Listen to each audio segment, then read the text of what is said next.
আসসালামু আলাইকুম রহমতুল্লাহি ওয়াবারকাতুহু। আশা করি আপনারা সবাই ভালো আছেন। বন্ধুরা, আজকে আমরা এই ভিডিওতে বলবো যে হযরত মুসা আলাইহিস সালাম কেন এবং কি কারণে ইসরাইল আলাইহিস সালামকে চর মেরে তার চোখ কানা করে দিয়েছিলেন সে সম্পর্কে এক বিস্ময়কর ঘটনা, যা শুনে আপনার মন ছুঁয়ে যাবে ইনশাআল্লাহ। তাই ভিডিওটি শেষ পর্যন্ত দেখুন। হযরত মুসা আলাইহিস সালাম ছিলেন বনী ইসরায়েলের একজন কিতাবধারী নবী। তার জীবনে অনেক সংখ্যক অলৌকিক ঘটনা রয়েছে।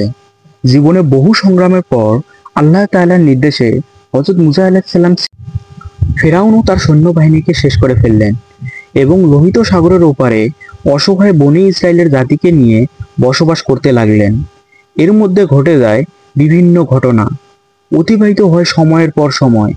ইতিমধ্যে তিনি আল্লাহ তাআলার দেয়া সমস্ত আদেশ দায়িত্ব সহকারে পালন করেছেন। এবার বিশ্রামের পালা। তাছাড়া মুসা আলাইহিস সালামের বয়স হয়েছে অনেক।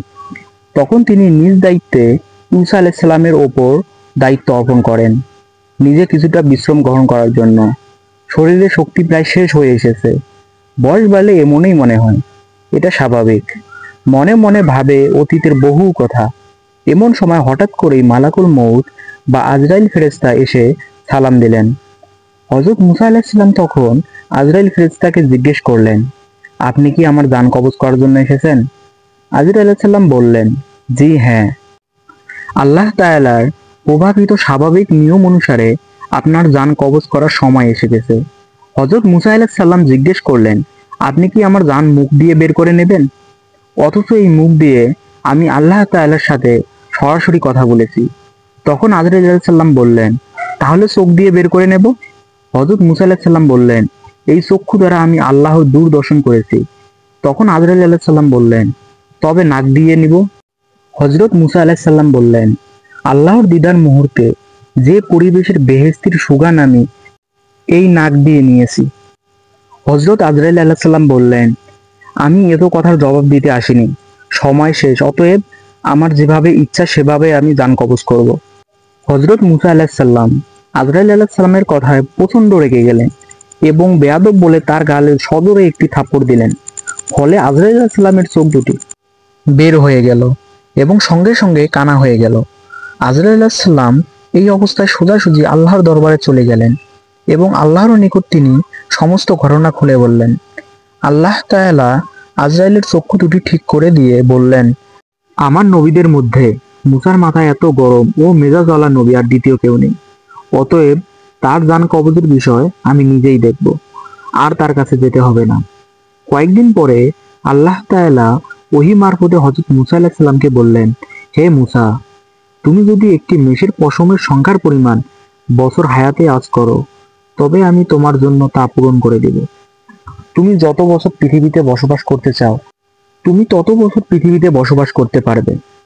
হযরত মুসা আলাইহিস সালাম এই কথা শুনে ভাবলেন, তারপরে তো অবশ্যই মৃত্যুবরণ করতে হবে, আর এই দীর্ঘ বছরগুলো পৃথিবীতে কষ্ট করে কাটাতে হবে, যেমনটি ইতিপূর্বেই কাটাতে হয়েছে। অতএব সবচাইতে নিরাপদ স্থান আল্লাহ তাআলার সান্নিধ্য লাভ করা, এটি অনেক উত্তম। তাই তিনি বললেন, আল্লাহ, আমার নির্ধারিত হায়াতের পরে আমি তোমার সান্নিধ্য লাভ করতে চাই। আমি যে তোমাকে বড্ড বেশি ভালোবাসি, তোমার নৈকট্য আমার কামনা করি। তবে হে প্রভু, আমাকে পৃথিবীতে থেকে বিদায় গ্রহণের পূর্বে আর একবার তুর পাহাড়ের তোমার দর্শন দাও। আমার এই শেষ আবেদনটুকু তুমি কবুল করো। আল্লাহ তাআলা হযরত মুসা আলাইহিস সালামের আবেদন মঞ্জুর করে তাকে তুর পাহাড়ের যাত্রার নির্দেশ দিলেন। মুসা আলাইহিস সালাম কাল বিলম্ব না করে সোজা তুর পাহাড়ে গিয়ে পৌঁছালেন। সেখানে আল্লাহ তাআলা নূরের তাজাল্লি দর্শন করলেন এবং তার সাথে সরাসরি কথোপকথন করলেন। সর্বশেষে হযরত মুসা আলাইহিস সালাম আল্লাহর দরবারে আরজ করলেন, আপনি আমার অবাধ্য কওমের প্রতি আর কোনো গজব নাজিল না করে তাদেরকে রহমতের ছায়াতলে আশ্রয় দিন এবং তাদেরকে রুজি দানের ব্যবস্থা করুন, তারা যেন অনাহারে মৃত্যুবরণ না করে।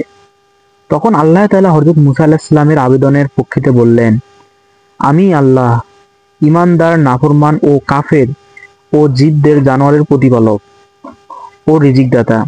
আমি কাউকে উপবাস রাখি না, যে যেখানে আছে আমি তাকে সেখানেই তার রিজিক পৌঁছায় দেই। এই কথার পরে আল্লাহ তাআলা হযরত মুসা আলাইহিস সালামকে পাহাড়ের উপর তার লাঠি দ্বারা আঘাত করতে বললেন। ফলে যখন হযরত মুসা আলাইহিস সালাম পাহাড়ের উপর লাঠি দিয়ে আঘাত করলেন, তখন সেখান থেকে একটি নদী হয়ে গেল। আল্লাহ তাআলা পুনরায় নদীর ওপর লাঠি দিয়ে আঘাত করতে বললেন। তিনি আঘাত করার পর দেখলেন একখানা পাথর নদীর উপর দিয়ে ভেসে আসছে। আল্লাহ তাআলা আবার পাথরের উপর লাঠি দিয়ে আঘাত করতে বললেন। ফলে তিনি যখন আঘাত করলেন, তখন দেখা গেল পাথরের মধ্যে থেকে একটি ফড়িং বের হয়ে এসেছে, আর তার মুখে এক টুকরো কাঁচা ঘাস। এই দৃশ্য দেখে হযরত মুসা আলাইহিস সালাম সেখানে সিজদায় পতিত হলেন। কিছুক্ষণ পরে আল্লাহ তাআলার পক্ষ থেকে নবীকে সালাম প্রদান করে বিদায় দিয়ে হযরত মুসা আলাইহিস সালাম তুর পাহাড় থেকে নেমে একটু অগ্রসর হয়ে দেখলেন 7 জন লোক কবর খনন করছে। তখন নবী তাদেরকে জিজ্ঞেস করলেন, ভাইয়েরা আমার, তোমরা এই নির্জন এলাকায় কার কবর খুঁড়ছো? তখন বললেন, আমরা একজন মহৎ ব্যক্তির কবর খনন করছি, আপনি আমাদের সাথে এই সওয়াবের কাজে শরীক হতে পারেন। তখন হযরত মুসা আলাইহিস সালাম তাদের সাথে কিছু কবর খননের কাজ করলেন।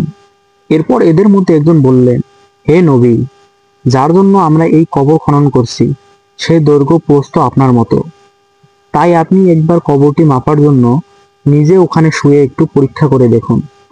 হযরত মুসা আলাইহিস সালাম তাদের কথায় কবরে নেমে শুয়ে পড়লেন।